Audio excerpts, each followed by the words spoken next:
Hello and welcome to Rebooking Wrestlemania 2.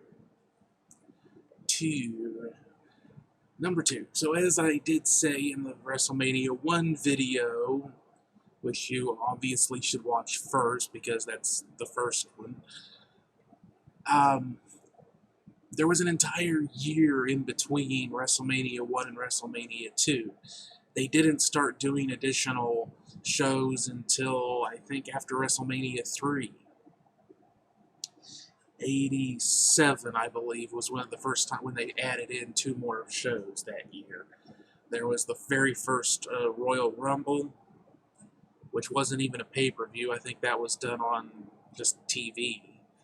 And then they also introduced, I want to say SummerSlam. Survivor Series was the next one. Yeah. So there were, first couple 3 years, WWF/E was doing pay-per-views. WrestleMania was about all they had, which makes it a little bit more difficult to rebook this stuff because I'm trying to do it as if I was actually booking for WWF/E in that time period for the entire period in between each show. The focus for the rebooking, of course, is on the big shows because those are the ones that we still have the most record of. You know, like Wikipedia, I've got up the results from the actual WrestleMania 2 show over here on the other screen, the one that you're seeing being recorded right now with me up here in the corner. And over there's the stuff you're seeing with my Hubble background. So, at the end of WrestleMania 1, we set up some stuff going forward, and now we're going to start paying that stuff off. So as I said, you need to go back and watch the first one so you can see the aftermath stuff. So, the original WrestleMania 2 was kind of a train wreck. 3 different cities, 3 different venues, trying to keep it all synced up, guest commentary people, a lot of guest wrestler, people in matches. It was just a train wreck of a show, really. So we're going to try to clean things up again a bit. We're going to go ahead and cut LA out because that was one of the ones that had the most technical trouble. We're going to stick with New York and Chicago. It's a bit easier. I considered just cutting out multi-venues, multi-cities altogether, but it sounds like the sort of thing that McMahon came up with, and I don't think he would ever totally abandon the idea because it's something that I imagine that it's the sort of thing that once he had it in his head that he was going to do it, he was going to do it. But so in our version of reality for this rebooking, we're going to say that we talked him into skipping the triple city, LA, and just do the 2 big cities. Because I think Chicago's nickname is the second city, I think. I might be messing that up. Or is that Boston? Doesn't really matter that much. But, New York and Chicago. Plus, those are 2 real hotbed cities for pro wrestling anyway, especially the Chicago area. Because that was ECW's stomping grounds, I believe, was Chicago. So it's always been a big hot spot for pro wrestling. New York has a big crowd for pro wrestling. LA, it's there, but we'll stick to the 2 big cities and that are on the East Coast and Central. They're closer together. It's easier to keep things tighter and synced up better. Basically, what we're going to do here is a 4-hour show, which is a really long show, but the original was pretty long too. And basically 5 shows on each card, or 5 matches on each card, about 2 hours per. And, basically the same setup they had. One crowd gets to watch their live event And then they get to watch the other one on the big monitors, the big screens and stuff in the arena. And there would be an intermission in between, I think, of about 15 to 20 minutes. Give people a chance to go to the restroom, get some snacks, whatnot. So that would be the technical side of things for setting this up. Alright, so our Chicago show, the original, I'm only going to reference this, this part over here. I'll reference it when I need it. It just gives you something you can look at to reference the original as well. I considered doing pictures and stuff in the background, with my my ugly mug over here, talking at you. But I couldn't really think of anything appropriate. Most of these rebooking things are done. It's just somebody sitting talking about it, so I don't know what else I could do that would, other than just have pictures up, and that's not really any better. So we're going to kick things off. It's going to be George Wells and Tony Atlas. And just quickly to recap, if you, for some reason, are skipping the first one, my rules for doing these is that I had to be able to find out one way or another if somebody could have been on the show. And the best way to know that is if they were actually on at least one of the cards in real life. But if I could find that they were working for WWF at the time and could have been available for the show because they weren't injured, I would use them for my rebooking. So you're not going to see any crazy, bringing Ric Flair in to do, I used this example before, but it's a good one. No crazy fantasy, super fantasy rebooking. I'm trying to keep things realistic within the premise of Vince McMahon not hating pro wrestling and allowing for there to be pro wrestling on the cards along with crazy superhero stuff. The cartoony 80s WWF stuff. Everybody gets what they want. A little bit of everything for everybody. So we're starting off, it's George Wells and Tony Atlas going up against Greg the Hammer Valentine and Don Morocco with Mr. Fuji. So they had some pretty good tag team wrestlers and guys that could do singles or tag teams. And I always feel like a good, solid tag team match, you need some solid tag team matches for your card if you're having a big show. And I'm not a fan of thrown together tag teams for the most part, but actually at this point, they were a little thin as far as tag teams went. So what I was trying to do was bring some guys together and establish them as a tag team, which is what I was wanting to do with Greg Valentine and Don Morocco. So I think they did become a tag team later. Valentine tagged with a few different people in the 80s. But in this case, we're going with Valentine and Morocco. It is a filler match, but it's an opener, so we need it to be a bit of a barn burner. And we've got some big men in there, some big muscly dudes that can slam each other around, Atlas and Morocco, and basically, like I said, it's a filler match, but we can let the big guys slam each other around. Valentine can get some wrestling in there. Tony Atlas and George Wells are just a fill-in team, and really this is all about establishing Valentine and Morocco as a tag team, so we're going to give them the win. They are heels. So I'm looking at my notes here. So, yeah, Valentine's coming off his feud with Tito Santana at this point because, he was feuding with, what was it? Steamboat earlier earlier after WrestleMania 1, I think it was Steamboat. And then later on, he moved on to feuding with Tito Santana, sorry. Tito Ortiz, where the hell did that come from? Santana.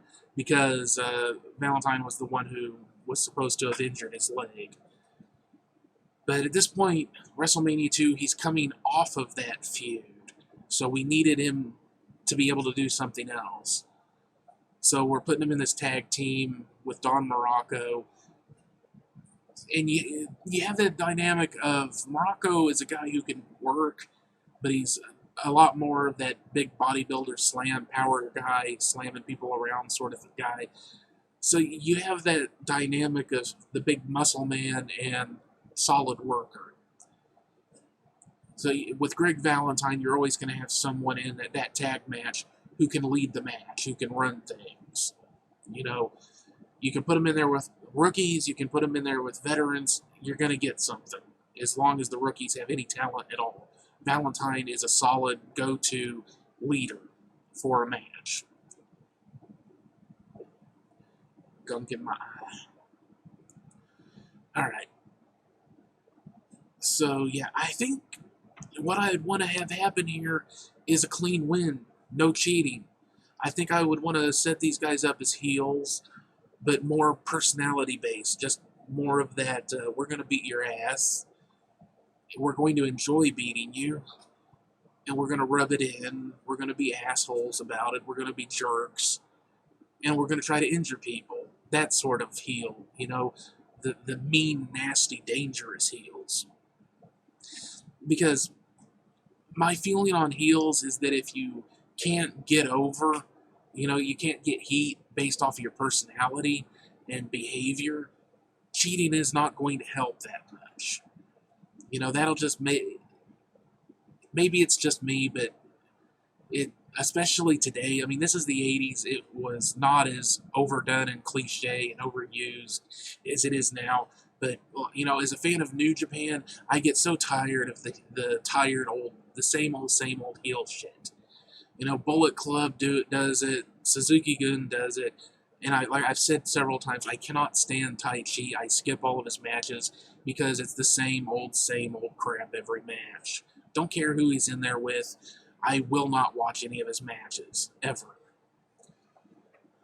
Because I'm just tired of it. Now, Jay White, I think, has a lot of potential, but he still resorts to a lot of that tired-ass, same old heel shit. He's good getting good heat, based on his personality alone. He doesn't need the cheating. He just needs to constantly reinforce how much of a weaselly little prick he is that can also kick your ass.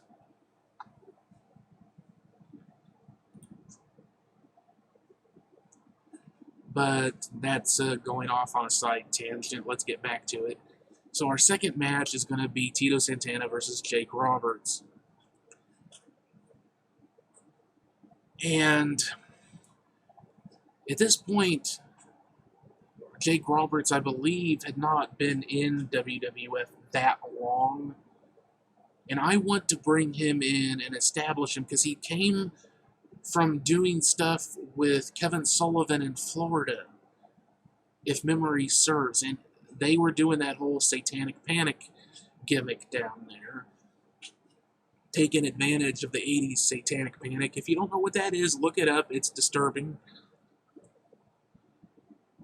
The people that were having the panic, not any idea of devil bullshit. It was a very disturbing, dark episode of groupthink in America. And yeah, look it up. See for yourself just how wackadoo people in the 80s got. Thanks, Reagan and the Republicans and religion, idiots. Anyway, so I want to bring Jake Roberts in. Of course, we're going to start with the dry throat coughing now. And me without something to drink.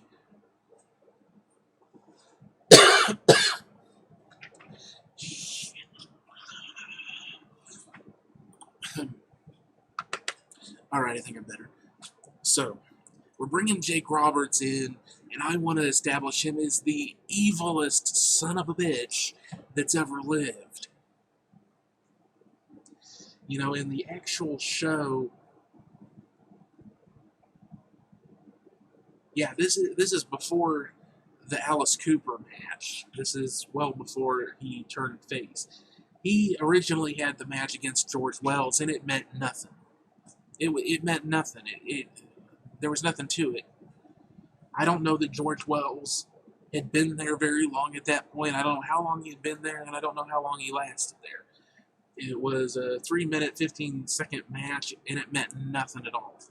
So we're going to put Jake Roberts in against Tito Santana, who is still, as I said in the first video, I've always thought he was kind of bland. Watching the old shows, I didn't get into pro wrestling until, Stone Cold was already kicking off, so like 97-ish was when I started watching and really paying attention and watching it. It was in the periphery, because I had, a family that I grew up with, they watched it. So, I was familiar with The Undertaker, and I remembered seeing stuff like Undertaker against the Giant Gonzalez, and just thinking, what the hell is up with that outfit? So, it was in my periphery, but I didn't really start watching until around 97-ish. But, even if I feel like Tito Santana was a bit bland, he was a very over babyface, solid mid-card babyface. So we're going to put Jake Roberts in and just have Roberts hurt him, beat him up, be as nasty and evil as Jake Roberts can be, which is very. Yeah, my notes here, in the real WrestleMania 2, he beat George Wells, didn't mean a damn thing. But Tito is an over mid-card face. Just give him a few minutes to play. Roberts outsmarts Tito every step of the way, gets in the DDT, 1, 2, 3. And we might even have Tito do something like the foaming at the mouth spot. They use the seltzer in the mouth, or something. Something to signify that Jake has really hurt Tito. We get over Jake as being evil. We get over the DDT as being a very dangerous move, and we keep selling it as a very dangerous move. And, yeah, I think it would be a very good match for what it needs to be. They would definitely do what needs to be done. And we'd start building Jake as just our crazy Hannibal Lecter-like heel, I guess. He's a, cerebral heel. Alright, up next we've got Cowboy Bob Orton against Junkyard Dog, and if you recall from the first video, we had Junkyard Dog teaming with Paul Orndorff, and Orton has been continuing on as Piper's buddy, and they've been having tag matches against each other and stuff, with Orton getting a lot of his heat by bad-mouthing Junkyard Dog. And we're going to have a match of Orndorff against Piper later on. So this is going to be Bob Orton against Junkyard Dog. And, this is a blow-off match. And we've had 2 heels win at this point, so we're going to let the babyface get the win.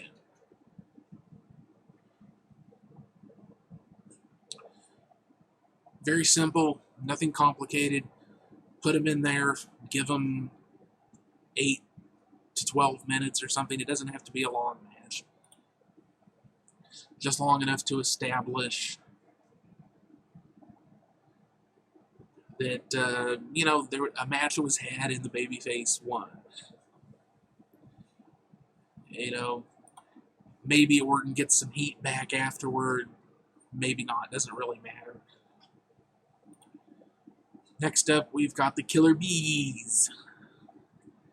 Brian Blair and Jim Brunzell against Iron Sheik and Nikolai Volkov with Freddie Blassie. Again, this is kind of the in-between match for the main event of the first card. And our big grudge match that we just had. So you might call this a piss break match. So it doesn't need to be dynamic. It doesn't need to be a huge match. And the main purpose of it is to get the Killer Bees over, to give the baby faces another win. So yeah, it's just going to be a tag match. The Killer Bees go over. Nothing fantastic. We're just trying to establish a fairly new tag team here in a big way. So let them get a big win. Then the main event for the first 5 match card, the Chicago show, by the way, is Hulk Hogan, U.S. Champ, against King Kong Bundy. And again, I'm not disputing that what they did with Hogan worked. Obviously it worked. As I talked about in the first video, my issue was with how Hogan would beat them. Because he would take their finisher, kick out like it was nothing, and then beat them in moments. You know, within a minute or two or something.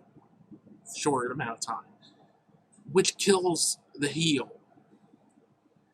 So you end up with this kind of chew 'em up and spit 'em out sort of mentality for Hogan. And I think Bundy against Hogan is a money match. Big, huge, ogre-like heel against Mr. I'm a Real American. Say your prayers, take your vitamins. Of course, now we know that the vitamins he was taking were steroids and cocaine.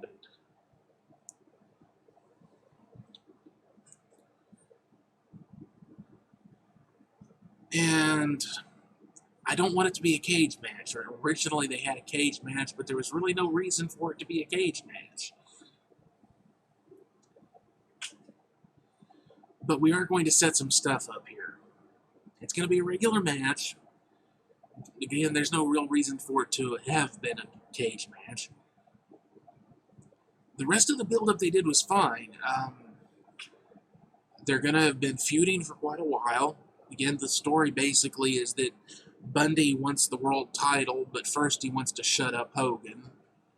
Because, you know, like I said in the first video, if you're a true heel and dyed-in-the-wool bad guy, Hogan is the sort of person that would just get under your skin and piss you off. You'd hate him just because of who he was.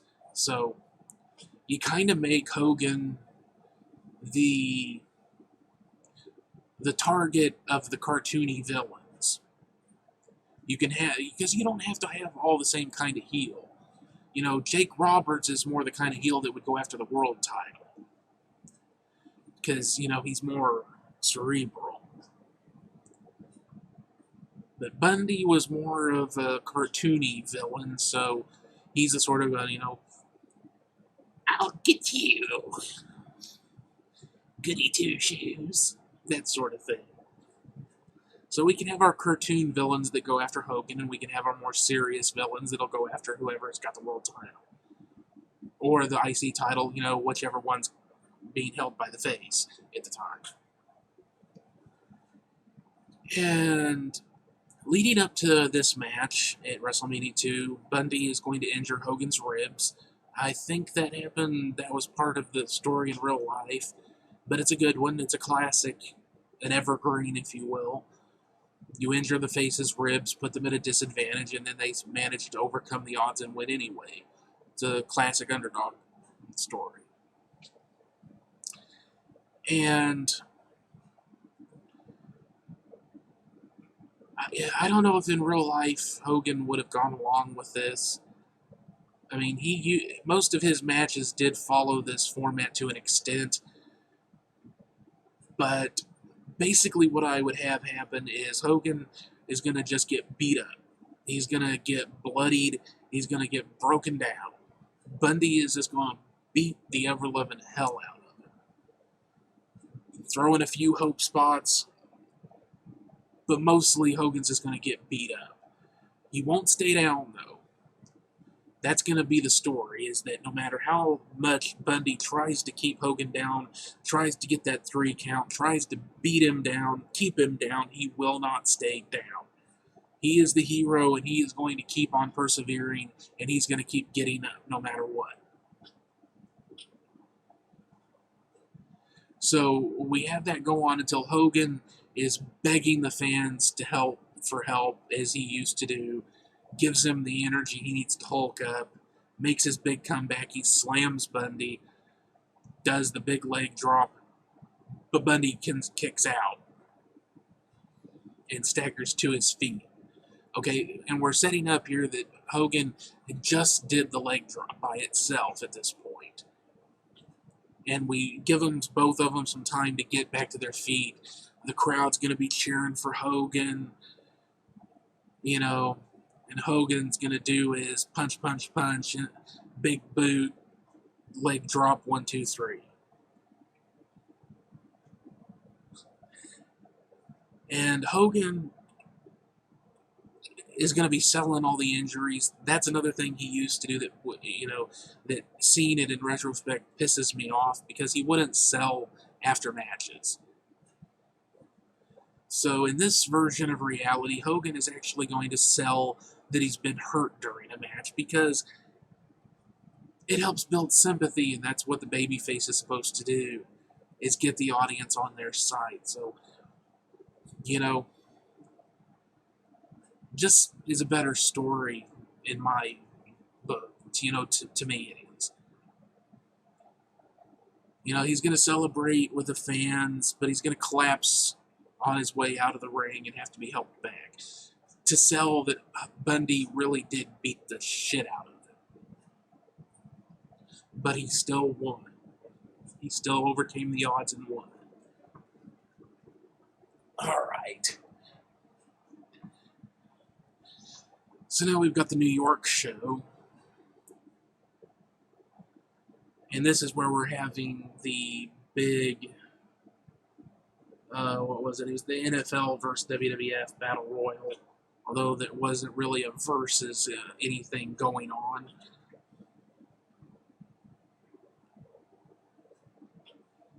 It was just a big old schmoz, I believe they call it. So let's see, I've got Jimbo Covert, Bill Fralick, Russ Francis, Ernie Holmes, Harvey Martin, William the Refrigerator Perry. WWF stars include Andre the Giant, Ted Arcidi, Hillbilly Jim, King Tonga, Tonga Kid, Pedro Morales, Uncle Elmer, Corporal Kishner, George Steele, Hercules Hernandez, Bruno Sammartino, Danny Spivey, and Big John Studd.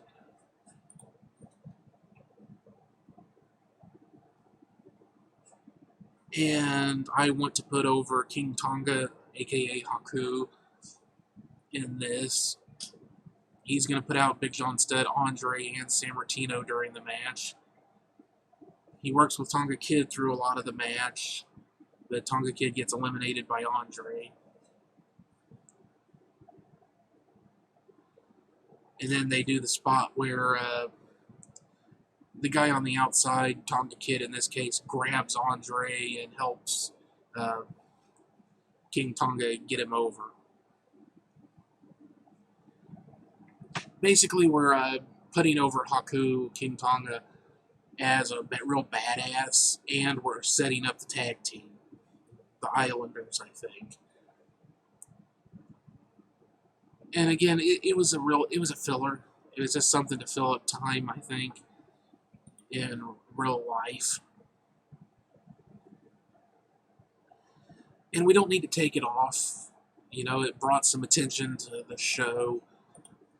The NFL guys got to have some fun, and the WWF guys basically got an easy night. So, there's nothing wrong with the match. They got an easy payday. But it's just, we're actually going to, in real life, I don't think it was used for anything. It's just Andre the Giant won because he wouldn't go over the ropes. Well, in our version of reality, we're going to tell Andre he needs to get in better shape, and he's going to go over the ropes tonight. He's going to lose a battle royal.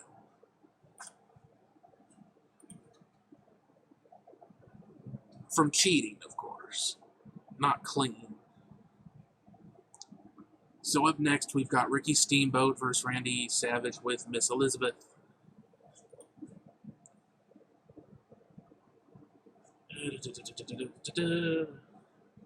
And I believe this is supposed to be for the IC title. Yes. I did not have it written down, but I'm pretty sure this was supposed to be an IC match because Steamboat has the IC title. And basically, the build-up to this is that Savage has been chasing Steamboat in the belt for quite a while, has not been able to get the 3 count on him. But tonight, he's going to win, but it's going to be a very controversial finish.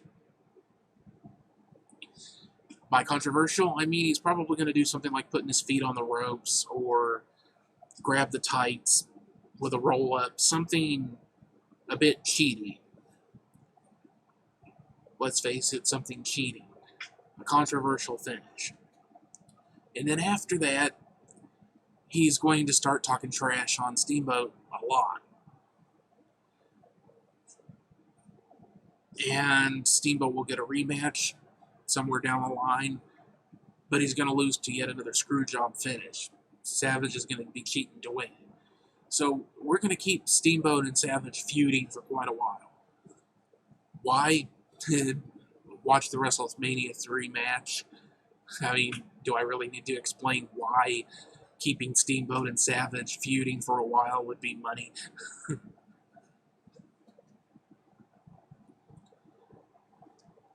Alright. And let's see.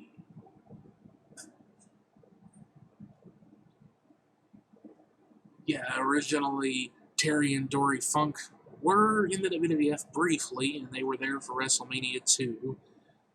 Although for some reason Dory Funk Jr. was billed as Hoss Funk, which sounds like Bonanza, the guy from Bonanza is B.O. or something, so he's Dory Funk Jr. And they had a match with Junkyard Dog and Tito Santana, which meant nothing. And instead, we're going to bring them in and have them have a match against the Hart Foundation. Bret Hart and Neidhart.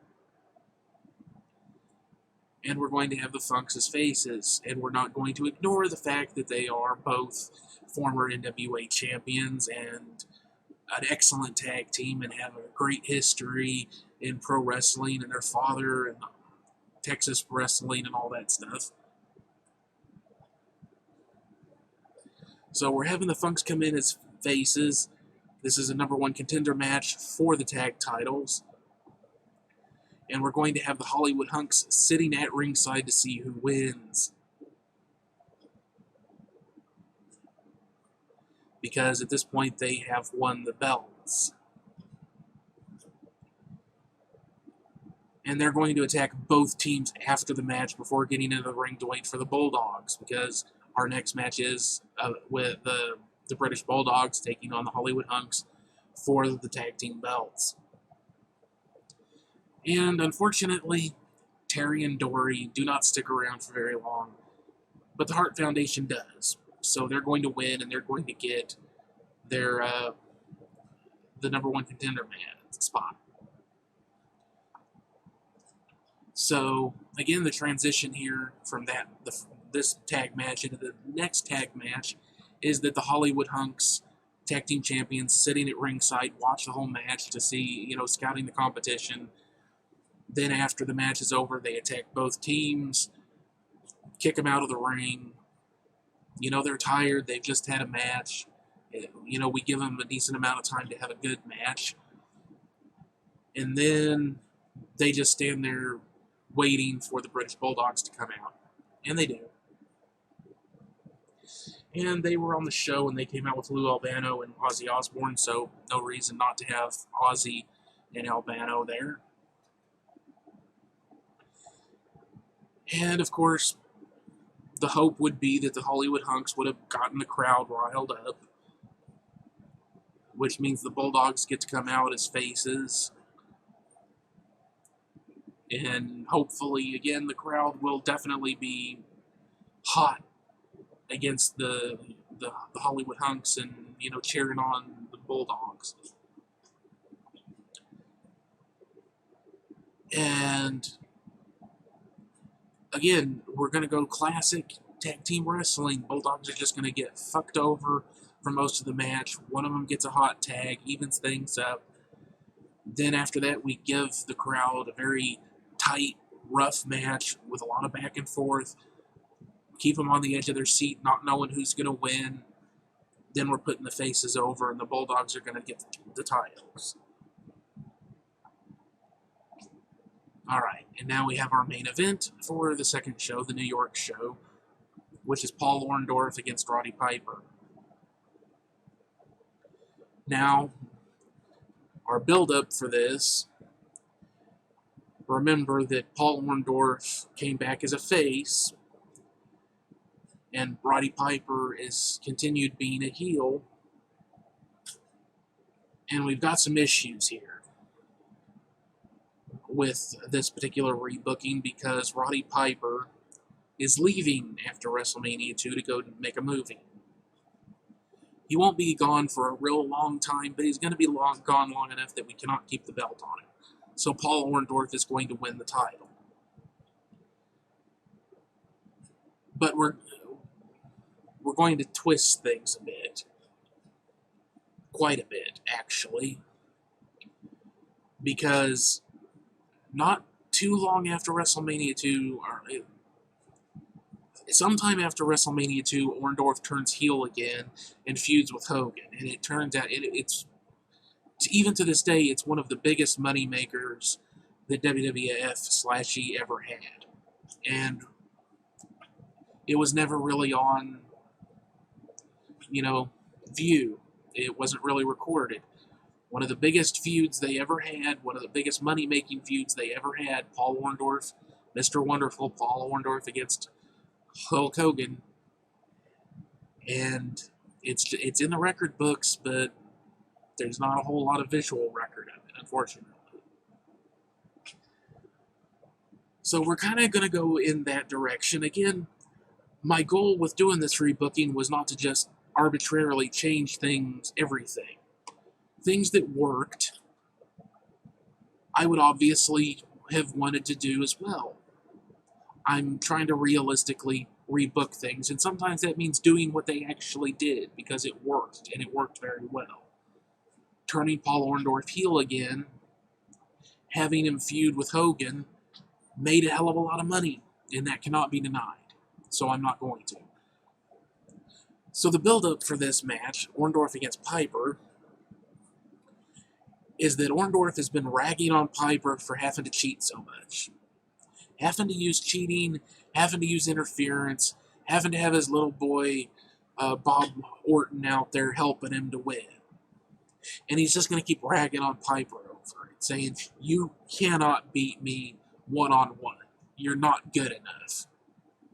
You are not a real pro wrestler. You're a cheat. I am better than you. And just keep ragging on him and needling at Piper's ego. And Piper is going to buy it. He's going to play into it. So he's going to come out by himself, and he is going to try to have a normal, no cheating, pro wrestling match with Paul Orndorff. But they're both going to tease cheating at various times throughout the match. Because this is one of those ones I think it should be a good solid 20 to 25 minute epic for that time match. Because you have to remember, WWF, they did not have long matches for the most part. And maybe today, again, with some of the WrestleMania matches, in later years, even in the 90s when I was watching WWE, FE, they'd have matches that would go 20, 30, 40 minutes or something sometimes.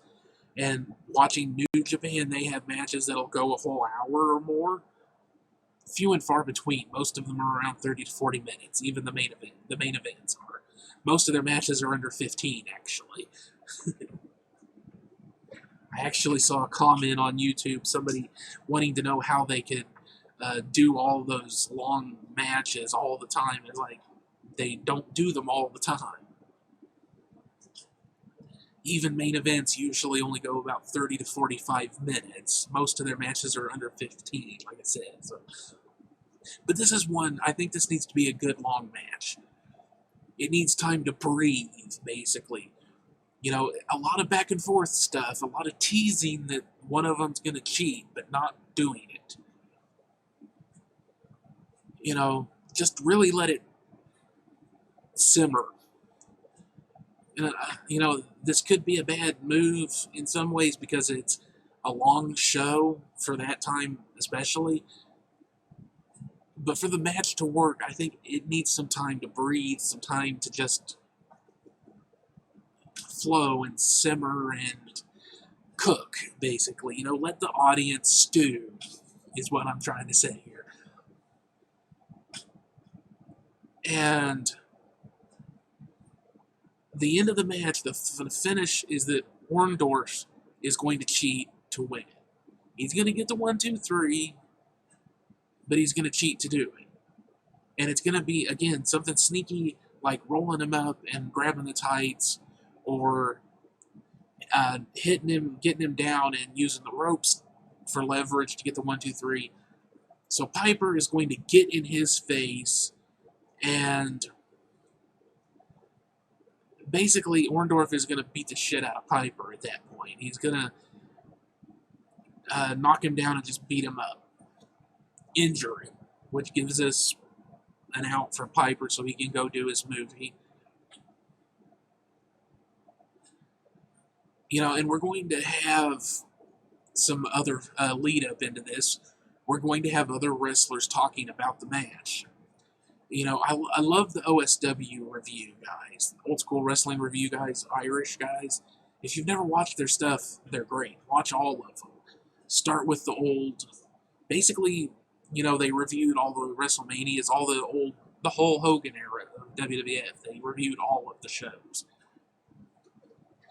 And you watch those and you will see just how much of a prick Hogan really was back in the day. But one of the things, what made me think of them, is that wrestlers used to talk about other matches besides their own. They used to talk about the world title matches, who was in the world title scene, about, you know, they talk about other title matches and other matches. It wasn't just about them. It actually made it feel like there was other things going on, and it was an actual sports federation, you know? They don't do that anymore. But I love that. I wish they'd bring it back, you know? Stop acting like your little tiny bit of this world you live in is the only part that exists. You know, if you're in a wrestling promotion, isn't your goal to win one of the titles? Maybe you don't want to go after the biggest title necessarily. If you're a junior heavyweight, maybe that's the title you want. Or you're a tag team guy, you want the tag belts. Or you really love the competitive nature of an IC division or something. But do we just ignore the existence of everybody else and all the titles for some reason? I don't understand it. So our lead up into this Orndorff Piper match is that we're going to have other wrestlers, mostly baby faces, weighing in on whether or not Piper will actually answer the challenge and not cheat. Hogan will be the most vocal, saying that he's hoping that Piper can turn a new leaf. So when Orndorff is beating the crap out of Piper, Hogan's going to come out to make the save to set up the feud with Orndorff. And I've already talked about how big a feud and the huge amount of money that. I don't know the actual numbers. I just know that it was, even to this day, as I said, it is still one of the biggest feuds, the biggest money-making feuds WWF/E ever had. Orndorff and Hogan. And Hogan is a good one to bring out at this point anyway, because he's been beaten up, battered, bruised, and injured. The only problem is, how the hell did he get to New York? because he was on the Chicago show. Well, obviously, Chicago is not that far away. We flew him in.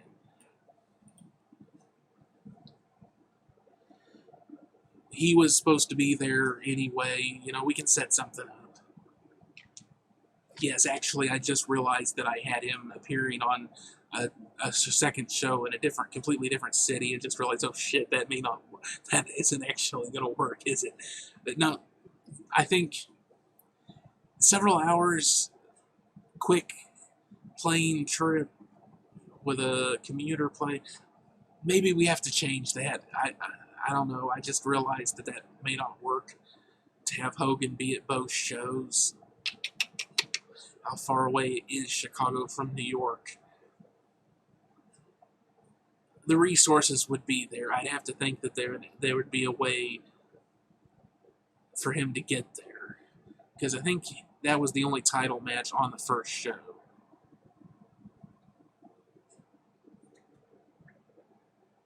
Yeah, Hogan as the U.S. champ against Bundy was the only title match. So maybe it works, maybe it doesn't. Maybe we have somebody that Hogan's affiliated with come out to make the save, or maybe nobody does. It would. Now I'm irritated with myself for making that mistake. Could simply set it up ahead of time that Hogan is going to fly to New York as soon as the show is over in Chicago to celebrate at the end of the New York show with the New York fans. Something like that, or a meet and greet sort of thing. Set it up that he's supposed to be in New York after the Chicago show for some reason, so there's a reason for him to be there, and that makes sense. And surely there would be a way to fly him in on a helicopter or a private plane or something from Chicago to New York. It would have to be possible. Because we've got like a 2-hour program, almost an hour and a half to get him there. If not, Piper's just going to get his ass kicked, and we'll set Hogan and Orndorff up later somehow. I don't know why I made that mistake. That's a bit silly. Oh well. C'est la vie. It's not an essential thing anyway. It was just a way to get Hogan and Orndorff together ASAP. But we can do that.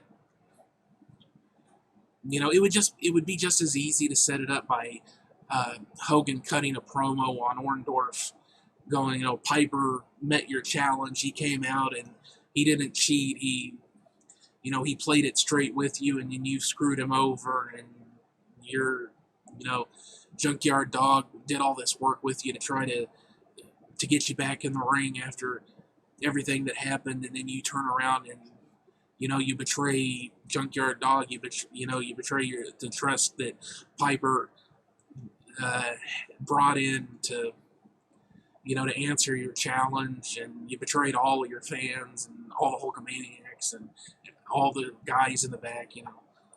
Whatever coked up diatribe Hogan would go off on, I'm sure he could figure out something.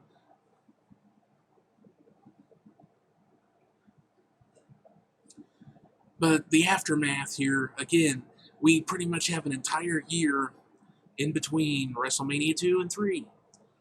So we've got to set up a bunch of stuff and kind of let it play out here.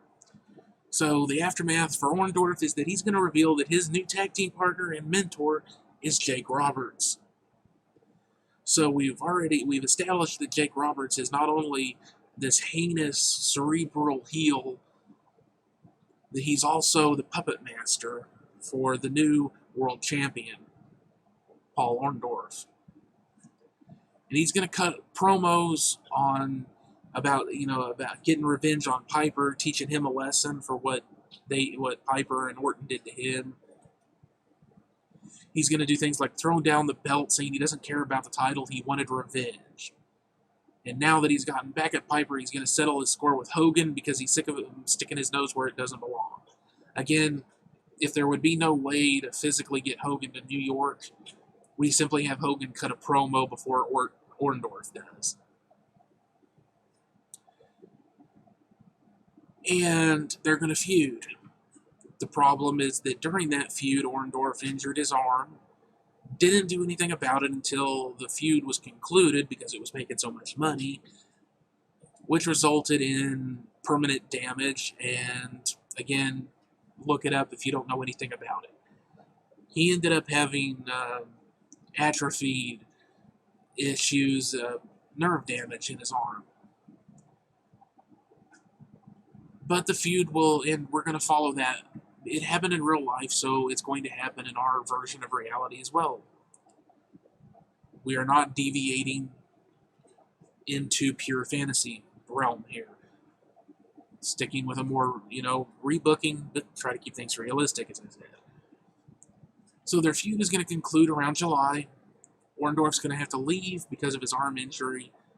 And then Piper's going to come back and get involved with the whole thing after he's done with his movie.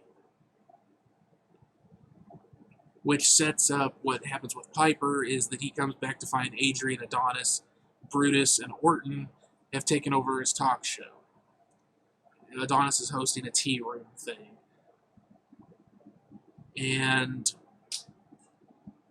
Piper basically is going to turn face because this is Adrian, Adonis, and Brutus is the Hollywood hunks, with Orton joining up with them since Piper was out.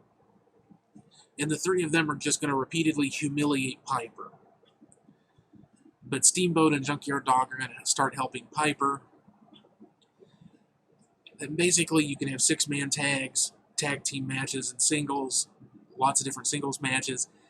Plenty of material, plenty of match content to fill things out until WrestleMania 3.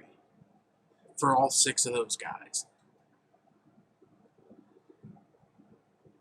Going into WrestleMania 3, the feud between Hogan and Andre.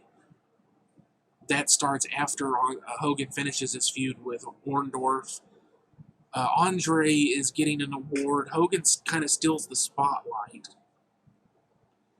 But we're going to change things up a bit. Again, WrestleMania 3, Andre Hogan, huge moneymaker, huge match. Not going to leave it out just because, just for the sake of changing things. We're doing Hogan Andre, but we're going to change things up a bit. So I'm just going to read what I wrote here. Andre and Hogan are going to do an appearance together, and all the attention is going to be on Hogan. It's not going to be Hogan. He's not going to be a spotlight hog. It's just going to be one of those things that naturally it's going to happen. Again, at this point, we're going to have been getting on Andre to get into better shape. We're going to be helping him to get into better shape. And this is all going to be happening over the time Hogan is feuding with Orndorff. So, basically what we're going to do is something similar, but a bit different. We're going to have Andre getting a Lifetime Achievement Award, a huge party for him. Lots of people talking about, he's in such great shape, he looks great, he's lost so much weight, he's moving around so much better. All this stuff leading up to this big party. And then we're going to have the party, and Hogan's going to be there because they're buddies. But all the attention's going to end up being on Hogan. And maybe Hogan will be a bit of an attention hog. He always has been. He's always been a prima donna attention whore. So, just let him be himself. Which will piss off Andre at the party. And he ends up getting pissed off and says he's going to take away Hogan's precious belt and end Hulkamania once and for all. He's tired of him stealing all the spotlight from everybody else. He's tired of him hogging all the attention. It's supposed to be his party. He's gonna kill Hulkamania and take away the belt.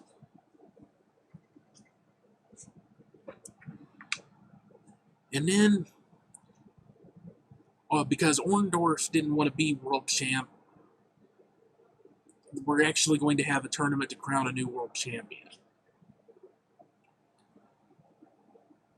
Because The idea of Jake Roberts being the puppet master behind the new world champ appealed to me, but there was the problem that Orndorff, before WrestleMania, Orndorff gets injured and has to leave. So he's gonna be the champ up until when he gets injured.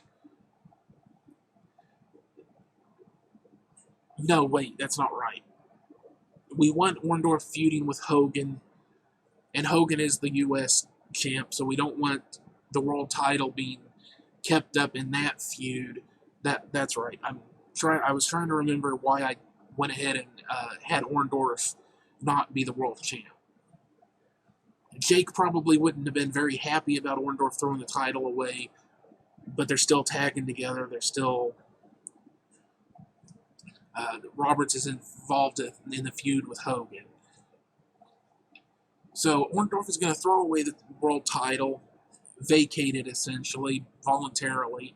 So we're going to need a new world champ. There's going to be a 16-man tournament. First round's on TV, then follow up with house shows. So we're going to build up this tournament, and the main event is going to be Steamboat versus Savage. And Steamboat's going to win the belt. Okay. And I have here that he debuts a flying body splash as his new finisher to follow up the flying crossbody. The crossbody's an okay move, but it's a bit weak. Let him get a nice big, just flat out body splash. It's kind of a... the setup would be that Savage has his elbow drop. Steamboat's going to have his big body splash. The battle of the high flyers, basically. So Steamboat's going to go into WrestleMania 3 as the world champ. Now, you may remember that I said for the first one that I disagreed with another guy that did a similar thing to this. Completely rebooking WWF from start WrestleMania 1 on. And that he immediately put the belt on Steamboat, and I thought that was kind of stupid. It would not have happened. Because Steamboat he had just joined WWF, basically. He hadn't even been there more than a few weeks when WrestleMania 1 happened. You're not going to put the belt on him, the world belt on him immediately. After WrestleMania 2, he's been there for a year. He's been the IC champ. Because we did put that belt on him almost immediately. But he earned it, and he's defended it up until WrestleMania 2. He loses it to Savage. He's held it for a long time at this point. He's set himself up. He's been established as a credible champion. And WrestleMania 3, he's going to go in as the world champ. We're going to have a babyface world champ at this point. So... Then tag team division, the Bulldogs are going to feud with various teams for the belts. They're going to hold them for quite a while. The Hart Foundation will lose their first attempt.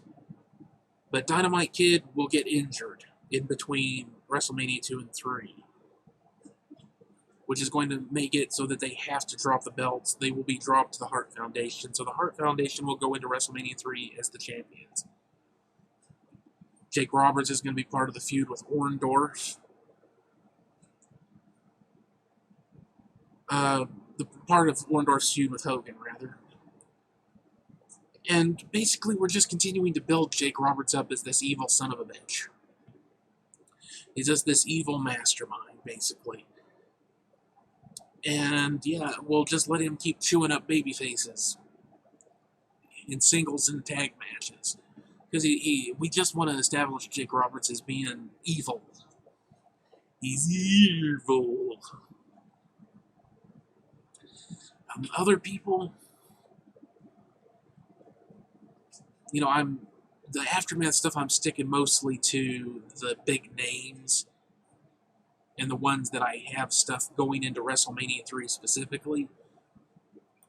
Because some of these guys aren't going to be there for WrestleMania 3. Some of them will be gone. I think Orton might be gone by WrestleMania 3. I'll have to look that up. WrestleMania 3. No, Bob Orton was there. He was in the first match. Okay.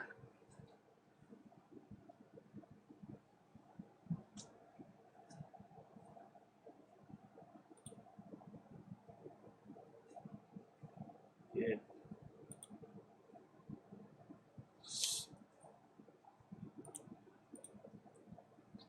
You know, they'll all have stuff to do, basically. Just nothing major. You know, Orton is involved in Piper's feud with the Adonis and Beefcake, and Steamboat and Junkyard Dog are helping, you know, a part of all of that to-do going into WrestleMania 3. You got the Bulldogs that, unfortunately, Dynamite Kid gets injured before the big show. The big shoe.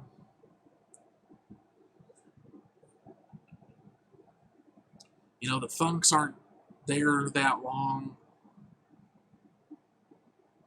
unfortunately. King Kong Bundy was still around, but at WrestleMania 3, he ends up being in that stupid midget match with Hillbilly Jim.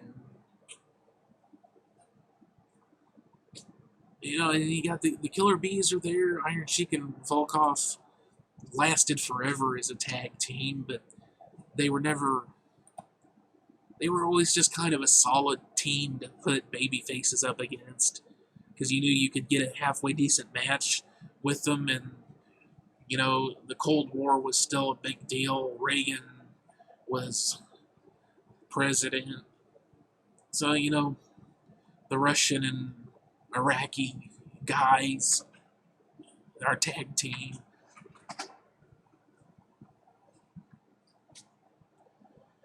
Tito is around.